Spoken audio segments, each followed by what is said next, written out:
മമ്മൂട്ടിക്ക് വിശ്വാസമാകാമെന്നുണ്ടെങ്കിൽ മമ്മൂട്ടിക്ക് രാഷ്ട്രീയമാകാമെങ്കിൽ ഉണ്ണിമുകുന്ദന് വിശ്വാസമാകാം, ഉണ്ണിമുകുന്ദൻ രാഷ്ട്രീയമാകാം. ഇത് ഞാൻ നേരത്തെ പറഞ്ഞിട്ടുണ്ട്. മോദി ഗവൺമെന്റിൽ ഈ ഒരു തരത്തിലുള്ള കാര്യങ്ങൾ യോജിക്കുന്നില്ല. ഉണ്ണിമുകുന്ദൻ സിനിമകളിലൂടെ നടപ്പിലാക്കുന്നത് RSS അജണ്ടയാണെന്നുള്ള രീതിയിൽ ഒരു യൂട്യൂബ് ചാനൽ ഞാനൊരു വീഡിയോ ഉണ്ട്. ABC മലയാളം എന്നുള്ള യൂട്യൂബ് ചാനലാണ്. RSS അജണ്ട ഉണ്ണിമുകുന്ദന് പിന്നിൽ. ഫക്രുദ്ദീൻ അലി ഗസ്റ്റ് ആയിട്ട് വന്നിരുന്ന് സംസാരിക്കുന്നു.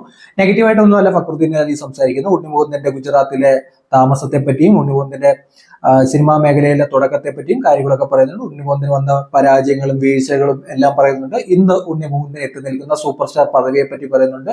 ഉണ്ണിമുകുന്ദനെ ടാർഗറ്റ് ചെയ്ത ആൾക്കാർ ആക്രമിച്ചതിനെ പറ്റി പറയുന്നുണ്ട്. ഈ ക്യാപ്ഷൻ കണ്ടപ്പോൾ എനിക്ക് ചോദിക്കണമെന്ന് തോന്നിയൊരു കാര്യമുണ്ട്. മമ്മൂട്ടിക്ക് വിശ്വാസമാകാമെന്നുണ്ടെങ്കിൽ മമ്മൂട്ടിക്ക് രാഷ്ട്രീയമാകാമെങ്കിൽ ഉണ്ണിമുകുന്ദന് വിശ്വാസമാകാം, ഉണ്ണിമുകുന്ദൻ രാഷ്ട്രീയമാകാം. മമ്മൂട്ടി CPM-കാരനായിട്ട് ഇരിക്കുകയാണെങ്കിൽ ഉണ്ണിമുകുന്ദന് RSS-കാരനോ BJP-കാരനായിട്ടോ ഇരിക്കാം.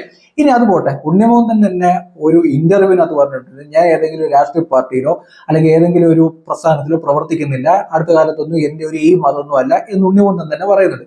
ഇനി ഉണ്ണിമുകുന്ദൻ രാഷ്ട്രീയത്തിൽ പ്രവർത്തിക്കുന്നു കരുതുക, അത് ഉണ്ണിമുകുന്ദന്റെ വ്യക്തി സ്വാതന്ത്ര്യമാണ്. അത് സിനിമ കാണുന്ന ഒരാൾ പോയിട്ട് സിനിമയുടെ പേരിൽ ഉണ്ണിമുകുന്ദനെ ടാർഗറ്റ് ചെയ്ത് ആക്രമിക്കേണ്ടയോ, ഉണ്ണിമുകുന്ദന്റെ ഒരു സിനിമ ഇറങ്ങാൻ ഇത് ഭക്തിപ്പടം എന്നുള്ള രീതിയിൽ ലേബൽ ചെയ്യേണ്ടയോ, ഉണ്ണിമുകുന്ദന്റെ ഒരു സിനിമയിലെ സേവാഭാരതിയുടെ ആംബുലൻസ് കണ്ടെന്നുള്ള പേരിൽ ആ സിനിമ തന്നെ തകർത്ത് കളയാൻ വേണ്ടി വലിയ രീതിയിൽ സൈബർ അറ്റാക്ക് ചെയ്യേണ്ടയോ ഒരു കാര്യമില്ല. നമ്മുടെ നാട്ടിലൊരു മീഡിയ ഉണ്ട്. ഈ മീഡിയ എന്ന് പറയുന്നത് 24 മണിക്കൂറും ഉണ്ണിമുകുന്ദനെ അറ്റാക്ക് ചെയ്തുകൊണ്ടിരിക്കുന്ന ഒരു മീഡിയയാണ്. ജയഗണേഷ് എന്ന് പറയുന്ന ഉണ്ണിമുകുന്ദന്റെ ഒരു പടം ഈ അടുത്ത സമയത്ത് ഇറങ്ങിയിട്ടുണ്ട്. അത് വലിയ സക്സസ് ഒന്നും അല്ലായിരുന്നു.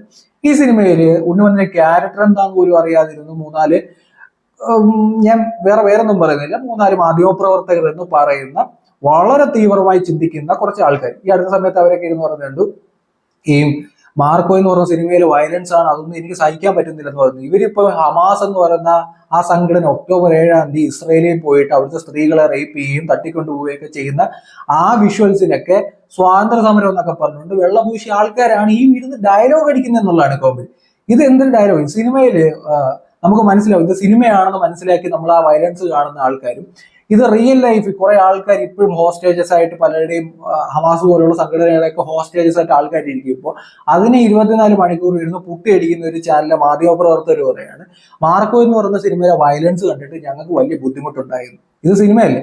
നിങ്ങൾ റിയൽ ലൈഫില് ഇവിടുത്തെ സകല പരിപാടിയും വെള്ളം പൂശുന്ന ആൾക്കാർ ഇരുന്നിട്ടാണ് ഉണ്ണിമുകുന്ദനെ ഇരുന്ന് എന്ത് ചെയ്തുകൊണ്ടിരുന്നത്? അറ്റാക്ക് ചെയ്തുകൊണ്ടിരുന്നത്. അതുകൊണ്ട് ഉണ്ണിമുകുന്ദന്റെ രാഷ്ട്രീയത്തെ പറ്റി പറയും. മറുനാടൻ മലയാളിയുടെ ഒരു ഇന്റർവ്യൂവിനകത്ത് പറയുന്നുണ്ട്, നിങ്ങൾ നോക്കിയാൽ മനസ്സിലും രാജ്യസ്നേഹമാണ് എന്റെ രാഷ്ട്രീയം എന്ന് പറയുന്നത്. അപ്പം പ്രധാനമന്ത്രിയെ കണ്ടതുകൊണ്ട് എന്താ ഇവിടുത്തെ കുഴപ്പം? ഇന്ത്യയുടെ പ്രധാനമന്ത്രിയാണ്, കോടിക്കണക്കിന് ആൾക്കാർ വോട്ട് ചെയ്തതുകൊണ്ട് ഇന്ത്യയുടെ പ്രധാനമന്ത്രി കസേരയിൽ വന്നിരിക്കുന്ന ആളാണ് നരേന്ദ്രമോദി. മോദിയോടൊപ്പം നിന്നാൽ എന്താ പ്രശ്നം? ആർക്കോ എന്ന് പറയുന്ന പടം നോക്കുക, അതിന്റെ ഡയറക്ടറും അതിന്റെ പ്രൊഡ്യൂസറും മുസ്ലിം കമ്മ്യൂണിറ്റിയിൽ പെടുന്ന ആൾക്കാരാണ്. ഇത് അജണ്ടയാണോ RSSന്റെ? ഈ പണം എങ്ങോട്ടാണ് പോയത്? ഒരു മുസ്ലിം കമ്മ്യൂണിറ്റി പെടുന്ന ഒരു പ്രൊഡ്യൂസറിന്റെ പോക്കറ്റിലേക്കാണ് പണം ചെല്ലുന്നത്. അതിനകത്ത് ഉണ്ണിമുകുന്ദന് ഭാഗമാണെങ്കിലും പ്രൊഡ്യൂസ് ചെയ്യുന്നതിനകത്ത് വലിയൊരു ശതമാനം പോയിരിക്കുന്നത് എവിടേക്കാണ്? മറ്റൊരു വ്യക്തിയുടെ പോക്കറ്റിലേക്കാണ്. ഇപ്പൊ RSSകാരനാണോ ആ പ്രൊഡ്യൂസർ? അപ്പൊ ഇത്തരത്തിൽ കുറെ ആൾക്കാർ വെറുതെ ഇരുന്നു ഉണ്ണിമുകുന്ദന്റെ പേരിൽ പലതരത്തിലുള്ള ഇത്തരത്തിൽ കലാപരിപാടി ചെയ്യുന്നുണ്ട്. ഞാൻ നേരത്തെ പറഞ്ഞിട്ടുണ്ട്, നരേന്ദ്രമോദി എന്തെങ്കിലും നല്ലത് ചെയ്ത് കഴിഞ്ഞാൽ അതിനെപ്പറ്റി നല്ലതെന്ന് പറഞ്ഞു കഴിഞ്ഞാൽ പെട്ടെന്ന് നമ്മളെ പിടിച്ചിട്ട് വേറെ ചാപ്പ അടിച്ച് തരുന്ന ആൾക്കാരുണ്ട്. എനിക്ക് അതിനോടൊന്നും താല്പര്യമില്ല. മോദി നല്ലത് ചെയ്താൽ ഞാൻ നല്ലതാണെന്ന് എന്റെ പ്രൊഫൈലിൽ പറഞ്ഞിട്ടുണ്ട്. പിണറായി വിജയൻ ചെയ്താലും നല്ലതാണെന്ന് പറയാറുണ്ട്. മോശമാണെങ്കിൽ മോശമാണെന്ന് പറയാറുണ്ട്. മോദി ചെയ്ത നല്ല കാര്യങ്ങളുണ്ട്, വേണമെന്നുണ്ടെങ്കിൽ എടുത്ത് ഞാൻ പറയാം.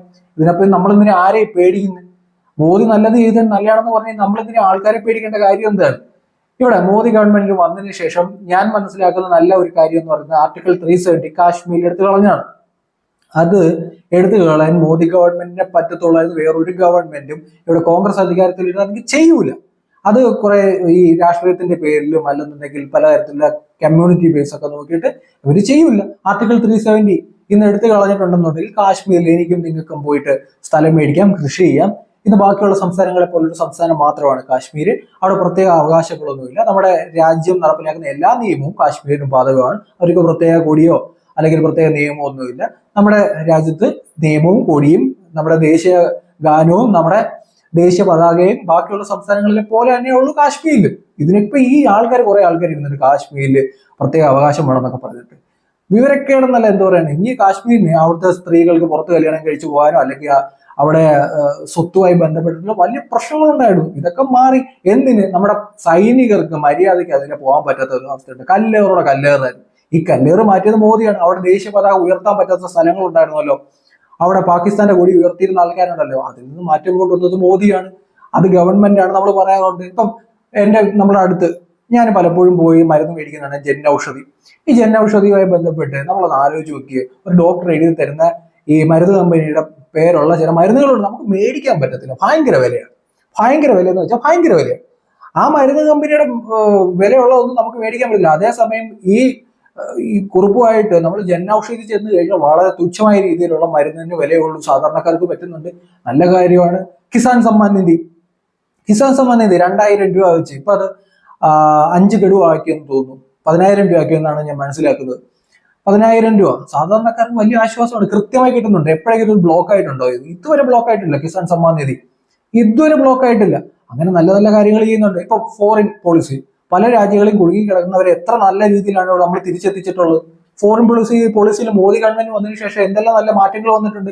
ഇവിടെ മോദിയോടൊപ്പം നിന്നു എന്ന് പറഞ്ഞിട്ട്, അല്ലെങ്കിൽ മോദി ചെയ്യുന്ന നല്ലൊരു കാര്യം പറഞ്ഞു കഴിഞ്ഞാൽ ഈ ആൾക്കാർ പിടിച്ച് വെക്കുന്ന വലിയ ഇതൊക്കെ പോയെന്ന്. ഇപ്പൊ ഇതൊക്കെ ആരെ ഇപ്പം മൈൻഡ് ചെയ്യുന്നത്? വല്ലവരും ഒക്കെ പറയുന്ന സർട്ടിഫിക്കറ്റിനാണോ നമ്മൾ സംസാരിക്കുന്നത്? നമ്മൾ മോദി ഗവൺമെന്റ് ഇപ്പൊ മോദി വന്നതിന് ശേഷം നാഷണൽ ഹൈവേയുടെ പ്രോജക്റ്റ് നമ്മൾ നോക്കി. നാഷണൽ ഹൈവേ നമ്മൾ റോഡിലേക്ക് ഇറങ്ങി നോക്കണം, അതിന്റെ പരിപാടി നടക്കുന്നതാണ്. ഇത് ഏതോ കാലത്ത് വരേണ്ടതാണ്. കൊല്ലം ആലപ്പുഴ ബൈപ്പാസ് 10-40 വർഷമാണ് 6 കിലോമീറ്റർ പണിയാൻ വേണ്ടി നമ്മൾ ഇട്ടിരുന്നത്. മോദി ഗവൺമെന്റ് വന്ന നിതിൻ ഗഡ്കരി കിട്ടിലൻ ട്രാൻസ്പോർട്ട് വകുപ്പ് മന്ത്രിയാണ്. നാഷണൽ ഹൈവേയുടെ ഒക്കെ പ്രോജക്ട് നമ്മൾ നോക്കുക. ഇപ്പൊ കുറെ ആൾക്കാർ ചുമ്മാ വിമർശിക്കുന്നുണ്ട്, ഒന്നുമില്ല. ഇവർ വന്നതിന് ശേഷം നല്ല രീതിയിൽ നാഷണൽ ഹൈവേയുടെ പ്രോജക്റ്റ്, പല പ്രോജക്റ്റും വരുന്നുണ്ട്. ഇൻഫ്രാസ്ട്രക്ചർ ഡെവലപ്മെന്റ്, റെയിൽവേയുടെ വികസനം നമ്മൾ നോക്കും. ഏതോ കാലത്ത് വരേണ്ടതാണ്. ഇപ്പൊ നമ്മളിപ്പോൾ കഴിഞ്ഞു വന്ദേ ഭാരത് ഇപ്പോഴാണ് വരുന്നത്. ഇവിടെ ഭരിച്ചുകൊണ്ടിരുന്നവർ എന്താ ചെയ്യുന്നത്? നല്ല ട്രെയിൻ വല്ലതും ഉണ്ടായിരുന്നോ നമ്മുടെ നാട്ടിൽ? നമ്മുടെ ഈ ചൈനയിലൊക്കെ ഇപ്പം നമ്മളെക്കായി 100 വർഷം മുമ്പിലാണ് അവർ ഓടിക്കൊണ്ടിരിക്കുന്നത്. ഇവരെ കുറ്റം പറഞ്ഞിട്ട് കാര്യമുണ്ട്. ഇവർ വന്നതിന് ശേഷം വന്ദേ ഭാരത് എന്ന ട്രെയിൻ വന്നു. ഇതിനു മുമ്പുള്ളവർ എന്ത് ചെയ്തുകൊണ്ടിരിക്കുകയായിരുന്നു? ഇവിടെ നല്ല പ്രോജക്റ്റ് ഉണ്ടായിരുന്നു. അതുപോലെ ഇൻഷുറൻസ്, ഒരു കുടുംബത്തിൽ 5 ലക്ഷം രൂപ ഇൻഷുറൻസ് കിട്ടുന്നുണ്ട്. അടുത്തുള്ള ഹോസ്പിറ്റലിൽ പോയി കഴിഞ്ഞാൽ 70 വയസ്സ് കഴിഞ്ഞവർക്ക് ഇപ്പം ഫ്രീ ചികിത്സ കിട്ടുന്നുണ്ട്. അങ്ങനെ ഓരോ പ്രോജക്ട്സ് ഉണ്ട്. വേണമെന്നുണ്ടെങ്കിൽ ഞാൻ എടുത്തു പറയാം. എതിർപ്പുള്ളതും ഉണ്ട് എനിക്ക്. എതിർപ്പെന്ന് പറയുന്ന നേരത്തെ അഗ്നിവീർ പ്രോജക്റ്റ്, മോദി ഗവൺമെന്റ് കൊണ്ടുവന്ന അഗ്നിവീർ പ്രോജക്റ്റ് ഉണ്ട്. എനിക്ക് അതിനോട് എതിർപ്പുണ്ട്. കാരണം അത്ര കഷ്ടപ്പെട്ടിട്ടാണ് നമ്മുടെ നാട്ടിലുള്ള പയ്യന്മാർ 17 വയസ്സ് തൊട്ട് ഇന്ത്യൻ ആർമിയിൽ ജോലിക്ക് കയറാൻ നിൽക്കുന്നത്. അവരുടെ ലൈഫ് സെറ്റ് ആവാൻ വേണ്ടിയാണ്, കുടുംബത്തെ രക്ഷപ്പെടുത്താൻ വേണ്ടിയാണ്, ഒരു വരുമാനത്തിന് കൂടിയാണ് ആർമി സെലക്ട് ചെയ്യുന്നത്. ഒരു സാധാരണ മിഡിൽ ക്ലാസ് ഫാമിലിയിലുള്ള പയ്യന്മാരാണ് കൂടുതലും ആർമിയിലൊക്കെ ചേരാൻ പോകുന്നത്. അത്ര ഹാർഡ് വർക്കാണ്. 1.5 കിലോമീറ്റർ ഒക്കെ 5 മിനിറ്റ് 6 മിനിറ്റ് കൊണ്ട് ഓടി കയറണം. ഹൈ ജമ്പും ലോങ് ജമ്പും മെഡിക്കലും റിട്ടേൺ എക്സാമും ഒക്കെ കഴിയാൻ നേരത്തെ 4 വർഷം സർവീസ് കഴിഞ്ഞിട്ട് വീട്ടിൽ പോകണമെന്ന് പറഞ്ഞു കഴിഞ്ഞാൽ നമ്മൾ അതിനോട് യോജിക്കുന്ന ഒരാളല്ല. ഇത് ഞാൻ നേരത്തെ പറഞ്ഞിട്ടുണ്ട്, മോദി ഗവൺമെന്റിൽ ഈ തരത്തിലുള്ള കാര്യങ്ങൾ യോജിക്കുന്നില്ല. അതുപോലെ തന്നെ ഈ മോദി ഗവൺമെന്റിലുള്ള പല BJP-ക്കാരും പറയുന്ന വർഗീയപരമായ ധ്രുവീകരണം, ഇപ്പം നമ്മുടെ കേരളത്തില് പാകിസ്ഥാനാണെന്നും എല്ലാം പറയുന്നതിനോടൊന്നും നമ്മൾ യോജിക്കുന്നില്ല. പക്ഷേ മോദി ഗവൺമെന്റ് വന്നതിന് ശേഷം കൊണ്ടുവന്ന നല്ല പ്രോജക്റ്റിനെ പറ്റി വീണ്ടും വീണ്ടും നമ്മൾ എടുത്തു പറയാം. അത് പറയാതിരിക്കാൻ എന്താ കുഴപ്പം? ഇപ്പൊ ഉണ്ണിമോഹൻ മോദിയോടൊപ്പം നിന്നു എന്നുള്ള പേരിൽ എന്താ പ്രശ്നം? ആർക്കെത്ര പ്രശ്നം? ഇതിപ്പോ പേടിക്കുമ്പോഴാണ് ആൾക്കാർ ചുമ്മാ തലയിൽ കയറി മാന്തുന്നത്. ഉണ്ണിമോഹന് ഇന്ത്യയുടെ പ്രധാനമന്ത്രിയോടൊപ്പം നിൽക്കാനും ഇന്ത്യയുടെ പ്രധാനമന്ത്രി വരുന്ന പരിപാടിയിൽ പങ്കെടുക്കാനും ഉള്ള സ്വാതന്ത്ര്യമുണ്ട്. അങ്ങനെ പോകുന്ന മൂക്കാണെങ്കിൽ അങ്ങ് വോട്ടെന്ന് സിനിമയിൽ കുറെ ആൾക്കാർ ചുമ്മാ ഉണ്ണിമോഹനെയൊക്കെ ടാർഗറ്റ് ചെയ്ത്, ഞാൻ പറയില്ല ആദ്യമൊക്കെ പറഞ്ഞ കുറെ മീഡിയക്കാരുണ്ട് നമ്മുടെ നാട്ടിൽ. കുറെ ആൾക്കാർ ഇരുന്ന് വട്ടം ചുറ്റിയിരുന്ന് അടുപ്പ് കൂട്ടിയിരുന്ന് ചർച്ചയോടെ ചർച്ച ഉണ്ണിമോഹന്റെ സിനിമ. ഇപ്പൊ മാളികപ്പുറം സിനിമ ഭക്തിപ്പടമാണെന്നുള്ളത്. ഇതിൽ കേരളത്തിന് മുമ്പ് ഭക്തിപ്പടം ഇറങ്ങിയിട്ടില്ലേ? ഇതിനു മുമ്പ് ഉണ്ണിമോഹനൊക്കെ സിനിമയിൽ വരുന്നതിന് മുമ്പ് എത്ര ഭക്തിപ്പടങ്ങളുണ്ട്, എത്ര ഭക്തിപ്പടങ്ങൾ. പ്രേം നസീറിന്റെ കാലത്ത് തൊട്ടുള്ളതാണ് ഭക്തിപ്പടങ്ങൾ. ഇതൊക്കെ ഓരോ പ്രമേയമാണ്. പ്രകൃതി പടങ്ങളുണ്ട്, വയലൻസിന്റെ പടങ്ങളുണ്ട്. ഇപ്പൊ മാർക്കോ ഇറങ്ങിയപ്പം അത്തരത്തിൽ ഒരു പാൻ സ്റ്റാറിലേക്ക് ഉണ്ണിമോഹനെ എത്തുന്നു. ഉണ്ണിമോഹന്റെ ഒരു പ്ലസ് പോയിന്റ് എന്ന് പറയുന്നത് നമ്മൾ ആലോചിക്കാം. അല്ലു അർജുൻ, KGF-ലെ യാഷ്, അതുപോലെ പ്രഭാസ്, ഇപ്പം താട്ടെ ഉണ്ണിമുകുന്ദൻ പാൻ ഇന്ത്യ ലെവലിലേക്ക് പോയി. നമ്മുടെ കേരളത്തിൽ നിന്ന് ഒരു വ്യക്തി മലയാള പടം ഇറക്കിയിട്ട് പാൻ ഇന്ത്യ ലെവലിൽ ഇപ്പൊ നോർത്ത് ഇന്ത്യയിലേക്ക് പടം ഹൗസ്ഫുള്ളാണ്.